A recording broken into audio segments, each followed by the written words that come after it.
So this is an excerpt from a piece that's, for now, called Vernon, that I wrote last year. Where I come from, the sky is big. Big enough to eat you up or open you up, depending on the day. Blue skies in the Skagit Valley offered days so open, I felt like the sky was inviting me to fly with her. I would climb hills those days, trying to get closer.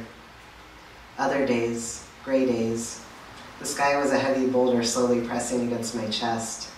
The kind of pressure I got used to, that to be without it seemed abnormal. The Skagit Valley is known for its tulips. Growing up there, I also learned about cows, manure pies, tractors, street festivals, drinking, and floods. Out of that whole list, what I love most are cows. My aunt and uncle had a dairy farm, and when I was 3 years old, I wandered off during a big family barbecue. Everybody scattered when they realized I was gone, yelling out my name. My mom panicked when I was nowhere to be found. What if I had fallen into the underground manure pit? It was doubtful, considering that the opening to the pit was only a sliver, the coin slot on a piggy bank. But the slot was in the ground. It was possible. If you were to fall in there, you'd drown in the manure. And this is only one of the many dangerous places on a farm. My aunt looked out into the cow pasture and noticed something peculiar. The cows had formed a circle with their butts all sticking out and tails twitching. She walked closer and finally saw me standing in the center of the sacred cow circle talking to them. From that day on, I have been bonded to cows. I didn't ever name any of them because I saw them more as a collective force, much bigger than me, like God was reaching out hands through these cows. I come from working people, tired people, crafty people, and magicians. My mom was a magician. Give her a few scraps of material and she'll whip up a doll. Give her a dirt patch, and she'll have vegetables and flowers growing. Give her a drab-looking rundown house, and in a month she'll have it looking like a photo straight out of Better Homes and Gardens. When I was 12 years old, she and my stepdad bought a fixer-upper and completely transformed it. During those few months, we lived in a trailer on a family friend's piece of land.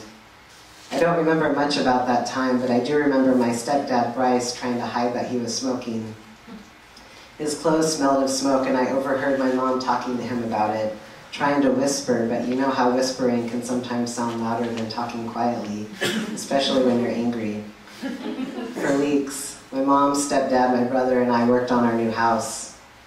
My stepdad, Bryce, put on a new roof with the help of his brother while the rest of us painted the inside. Even after it was finished, I would often wake up to the sound of her moving furniture around in the middle of the night or repainting a room. It was never good enough. My mom grew up dirt poor, she says. When my mom and her siblings get together, they'll tell stories about how it was when they were kids. Remember that time when Terry tried to fly by jumping off the top of the bookcase? And that time when Sally put Patty in the dryer? My mom was the eldest and the only one who had a different dad. Her siblings used to swing on the cabinet doors in the kitchen until they finally busted off and were never replaced.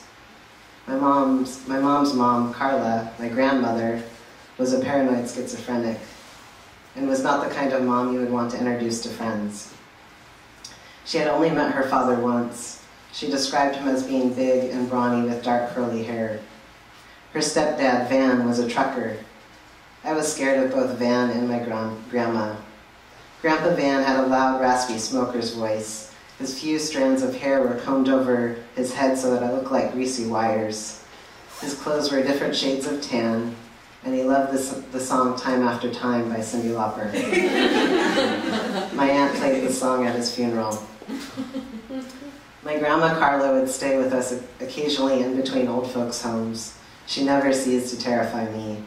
She was like a ghost living in a human's body, sitting on our couch, staring straight ahead, her eyes vacant.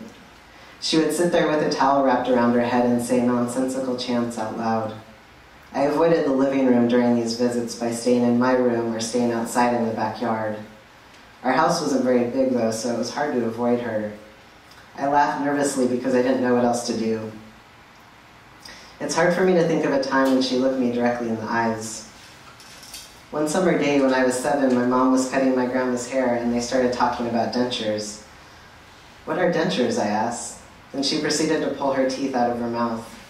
I ran out of the door screaming as she laughed.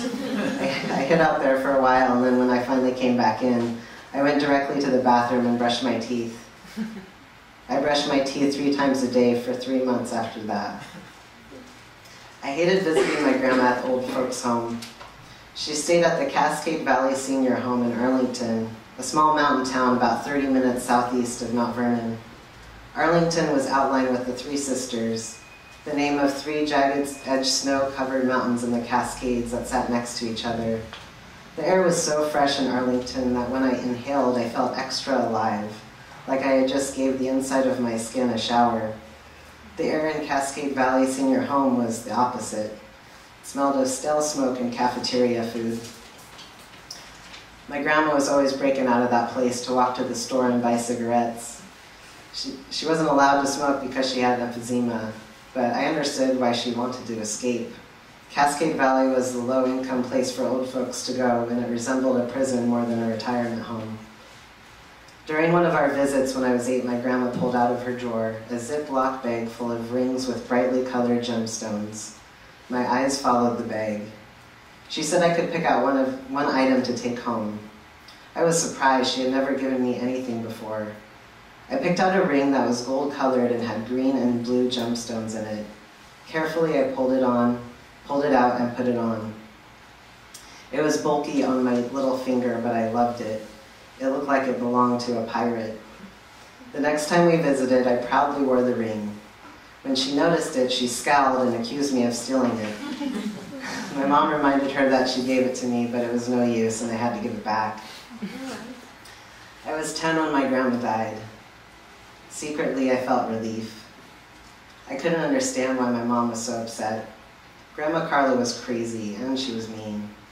She said mean things to my mom, to me, and pretty much everyone. On the way to the funeral, I sat next to my mom in my stepdad's truck.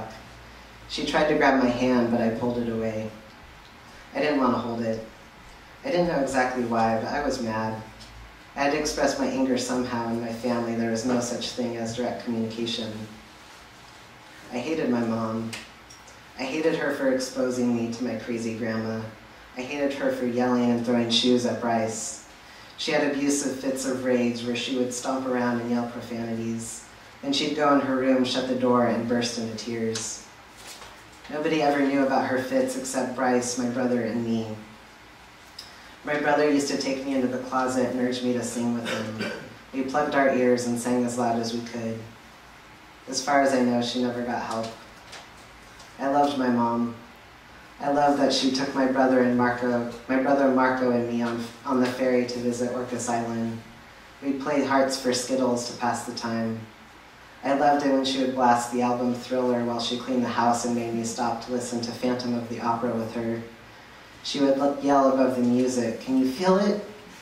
Sometimes these were manic phases, but I held on to them. I loved craft days when she would pull out the card table and her glue gun, and we would make dolls with yarn for hair or rubber stamps out of shoe insoles. She took us camping. She would bust out with this dance called the Freddy, which looked like someone enthusiastically doing the jumping jacks, and I would crack up. She helped me with my homework, signed me up for piano lessons and soccer. She filled out my financial aid paperwork so that I could go to college and paid off my undergrad student loans while working at Macy's. And I'll stop there.